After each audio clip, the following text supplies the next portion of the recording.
Students, इस video में हम निबंध समझेंगे। माय हॉबी का निबंध है मेरी रुचियां या मेरा शौक। और मैं एकदम से सरल भाषा में आपको समझाता चलूंगा, इंग्लिश में भी पढ़ूंगा और उसको हिंदी में भी समझाता चलूंगा।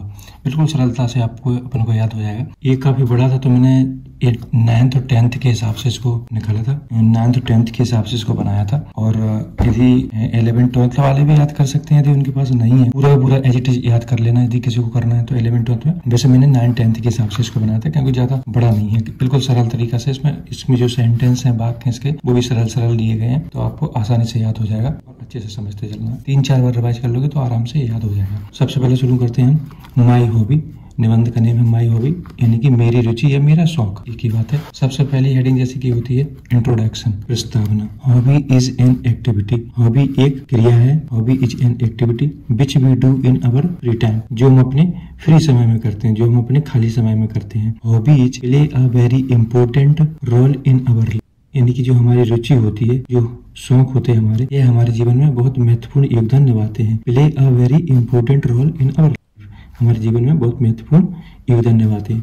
दे relax our mind and make us happy, यह हमारे दिमाग को शांति प्रदान करते हैं, आराम प्रदान करते हैं, रिलैक्स मूड में लाते हैं। एंड मेक अस हैप्पी, और हमें प्रसन्नता प्रदान करते हैं या हमें प्रसन्न करती है hobby, Ruchi. They bring us away from stress, यह हमें तनाव से बाहर लाती है फॉर सम टाइम, कुछ समय के लिए। And be just forget all the worries, और हम अपनी सारी चिंताएं भूल जाते हैं। जब हम अपना कोई पसंद का काम करते हैं तो अपनी सारी चिंताएं भूल जाते हैं। And we just forget all the worries, और हम अपनी सारी चिंताएं भूल जाते हैं जब हम अपने पसंद का कार्य कर रहे होते हैं। They make our life interesting and enjoyable, यह हमारे जीवन को रुचिपूर्ण और आनंदयुक्त बनाती है। हॉबी, हम अपनी रुचि का काम करते हैं तो यह हमारे जीवन को रुचिपूर्ण और आनंदयुक्त बनाती है।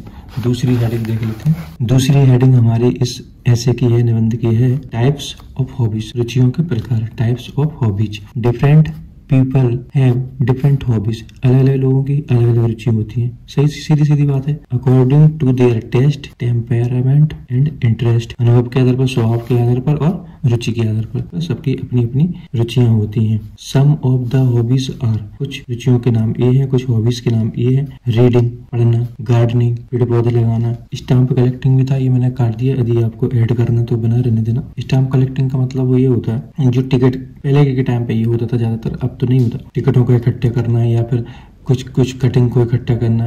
विशेष लोग, पुराने लोगों को विशेष रुचि हो रही थी, थोड़ा सा रिकॉर्ड इकट्ठा करने के जैसा होता था। टिकट इकट्ठे करना, डाक के टिकट हो गए या कुछ कटिंग्स वगैरह इकट्ठी करना, न्यूज़पेपर्स की या उन सारी चीजों की कुछ ऐसे डॉक्यूमेंट इकट्ठे करना, ये एक रुचि होती है अपने आप में। एक स्टोरेज बना के रखते थे, वो स्टॉक करके रखते थे इन चीजों का। तो स्टाम्प कलेक्टिंग हो गया, पेंटिंग हो गया, चित्रकारी करना, कुकिंग हो गया, खाना बनाना, फोटोग्राफी, फोटो खींचना, जैसे आजकल नए बच्चों के ज्यादातर शौक होते, फोटो या वीडियो बनाना, फोटोग्राफी, ट्रैवलिंग, ETC, यात्रा करना आदि। तीसरी हेडिंग देख लेते हैं। तीसरी हेडिंग है हमारी माई हॉबी, मेरी रुचि। My favourite hobby is drawing, my favourite hobby is drawing, मेरी सबसे ज्यादा रुचि, मेरा सबसे रुचिपूर्ण कार्य है ड्राइंग, पेंटिंग करना, चित्रकारी करना। आई ऑलवेज एंजॉयड ड्राइंग, मैं हमेशा ड्राइंग को, चित्रकारी को आनंद से करता हूँ, आनंद लेते हुए करता हूँ, एंजॉय करता हूँ। When I have free time, जब भी मेरे पास खाली समय होता है या फ्री होता हूँ मैं। It has been with me since my childhood, यह मेरे साथ मेरे बचपन से है। When I use to make random pictures, portraits, जब मैं सामान्यतः ऐसे ही साधारण तौर पे फोटो बना लेता था, पिक्चर बना लेता था या चित्र बनाता था, तब से है, बचपन से। जब बचपन में छोटी क्लासों में बच्चे ऐसे चित्र बना लेते हैं, कुछ भी चित्र बना लिया, किसी आदमी का चित्र बना लिया, किसी जानवर का चित्र बना लिया और उसमें रंग भरते हैं, उस समय से ये मेरे साथ है। विद कलर्स रैंडमली, और उनमें सामान्यतः रंग भरते रहता था। I have painted over 100 portraits till now, और अब तक मैंने 100 से ज्यादा पोर्ट्रेट्स, चित्र पेंटिंग करके रखे हैं। Painting and drawing is something that make me feel calm and creative, यह मुझे शांति और रचनात्मक फील कराता है, क्रिएटिव फील कराता है। ऑल्सो, मैं भी पार्टिसिपेट, भाग लेता हूँ, इन वेरियस, भिन्न भिन्न, ड्राइंग, चित्रकारी, कंपटीशन, प्रतियोगिताओं में, that are held in my school from time to time, जो मेरे विद्यालय में समय समय पर होती रहती हैं, समय समय से होती रहती हैं, समय समय पर होती रहती हैं। I am extremely thankful for the skill इस कौशल के लिए मैं बहुत आभारी हूँ। इस कार्य के लिए आभार व्यक्त करता हूँ। ये स्किल डेवलप हुई है उसके लिए।